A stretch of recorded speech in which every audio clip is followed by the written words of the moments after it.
Hello അസ്സാം വലൈക്കും. ഇന്ന് നമുക്കൊരു അടിപൊളി ചന മസാല ആക്കിയാലോ. അപ്പോൾ വീട്ടിലെന്താ പറയുക, ചിക്കനും മീനും അങ്ങനെയൊന്നും ഇല്ലാണ്ടിരിക്കുമ്പോൾ നമുക്ക് ചപ്പാത്തി ആയിക്കോട്ടെ, പൂരി ആയിക്കോട്ടെ, രാവിലെ രാത്രി എപ്പോൾ വേണമെങ്കിലും നമുക്ക് ഉണ്ടാക്കാൻ പറ്റുന്ന ഒരു അടിപൊളി ചന മസാല.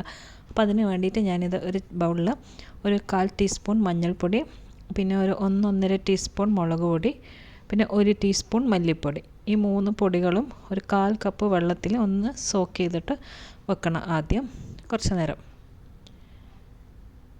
ഇത്തിരി വെള്ളം ഒഴിക്കുക. എന്നിട്ട് എല്ലാം ഒന്ന് നന്നായിട്ടൊന്ന് മിക്സ് ചെയ്യുക. എന്നിട്ട് അവിടെ ഒന്ന് മാറ്റി വെക്കാം. ഉണ്ടാവും, ഇതുപോലെ ഉണ്ടാവും. ഇനിയിപ്പോൾ ഞാനിത് 1/2 കപ്പ് കടല രാത്രി തന്നെ വെള്ളത്തിൽ എന്താ പറയുക ഒന്ന് കുതിർത്ത് വെച്ച് പിറ്റേന്ന് ഒന്ന് ഉപ്പ് ഇട്ടിട്ട് വേവിച്ച് വെച്ചിട്ടുള്ളതാണ്. ഇപ്പോൾ കുറച്ച് വെള്ളമുണ്ട്, അതവിടെ തന്നെ കിടന്നോട്ടെ. ഇനി നമുക്ക് കറി ഉണ്ടാക്കാൻ തുടങ്ങാം. കറി ഉണ്ടാക്കാനുള്ളൊരു അടികട്ടിയുള്ളൊരു പാത്രം എടുക്കുക. എന്നിട്ട് അതിൽ ഓയിലൊഴിച്ച് ചൂടാകുമ്പോൾ ഓയിലൊഴിച്ചിട്ട് അതിൽ ഒരു 2 മീഡിയം സൈസ് ഉള്ളി ഇട്ട് കൊടുക്കാം. എന്നിട്ട് നന്നായിട്ടൊന്ന് വഴറ്റുക.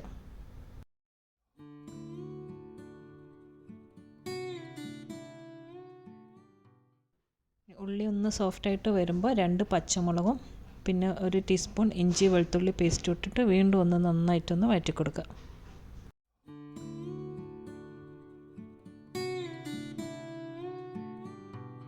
ഇതാ ഒരു പിടി കറിവേപ്പില കൂടി ഇടുന്നുണ്ട്.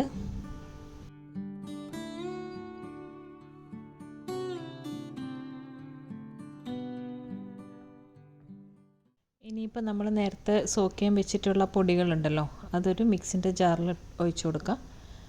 പിന്നെ ഒരു ഇത്തിരി വെള്ളം കൂടി ചേർത്തിട്ട് ആ പാത്രത്തിൽ പൊടി തേച്ച് ഒന്ന് മിക്സ് ചെയ്തിട്ട് ഒഴിച്ചു കൊടുക്കണം. ഇനിയിപ്പോൾ ഇതിലേക്ക് ഇട്ട് കൊടുക്കുന്നത് ഒരു 2 ടേബിൾ സ്പൂൺ തൈര്,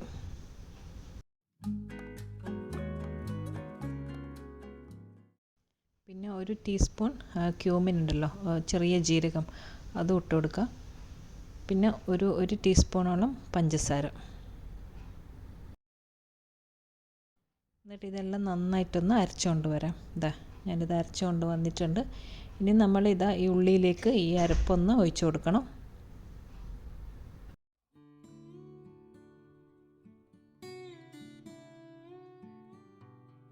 ഈ അരപ്പൊന്ന് ഒഴിച്ചതിന് ശേഷം എല്ലാം നന്നായിട്ടൊന്ന് ഇളക്കി ഒന്ന് മിക്സ് ചെയ്യുക. പിന്നെ ഈ സമയത്ത് ഉപ്പെല്ലാം ഉണ്ടോയെന്നൊന്ന് നോക്കുക. ഇത് ഭയങ്കര ഈസി ആയിട്ടുള്ള കറിയാണ്. ഒരു 10 മിനിറ്റെല്ലാം മതി ഉണ്ടാക്കാൻ. ഇനി ഈ അരപ്പൊന്ന് തിളച്ച് വരുമ്പോൾ നമുക്ക് ആ വേവിച്ച് വെച്ചിട്ടുള്ള കടല കൂടി ഇട്ട് കൊടുക്കാം.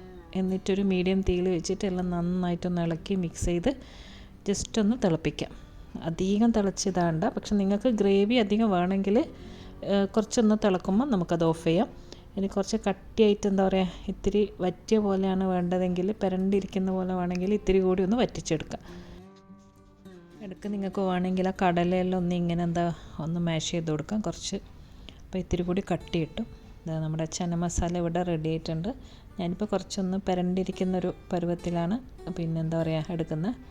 ഇനി ഇതിൽ ലാസ്റ്റ് ഒന്ന് കടിക്കാൻ വേണ്ടിയിട്ട് കുറച്ച് ഉള്ളി, ഒരു ചെറിയൊരു ഉള്ളി മതി, അതും പിന്നെ കുറച്ച് മല്ലിയിലയും ചോപ്പ് ചെയ്തിട്ട് അതിലേക്ക് ഇട്ട് കൊടുക്കുക മേലെ. പിന്നെ നമ്മളിതാ ഫ്ലെയിം ഓഫ് ചെയ്ത് അവിടെ നന്നായിട്ടൊന്ന് അടച്ചു വെക്കുക. കണ്ടോ, നമ്മുടെ ചന മസാല ഇവിടെ റെഡി ആയിട്ടുണ്ട്. അപ്പോൾ എന്തായാലും എല്ലാവരും ട്രൈ ചെയ്ത് നോക്കുക. എല്ലാവർക്കും ഇഷ്ടപ്പെടും. പൂരിക്കെല്ലാം നല്ല അടിപൊളി കറിയാണിത്. അപ്പോൾ എല്ലാവരും ട്രൈ ചെയ്ത് നോക്കിയിട്ട് പറയാം. അപ്പോൾ വീഡിയോ എല്ലാവർക്കും ഇഷ്ടപ്പെട്ടു എന്ന് വിശ്വസിക്കുന്നു. അപ്പോൾ നല്ലൊരു വീഡിയോ ആയിട്ട് ഇനിയും കാണാം ഇൻഷാ അല്ലാഹ്. അസ്സലാമു അലൈക്കും, ബൈ.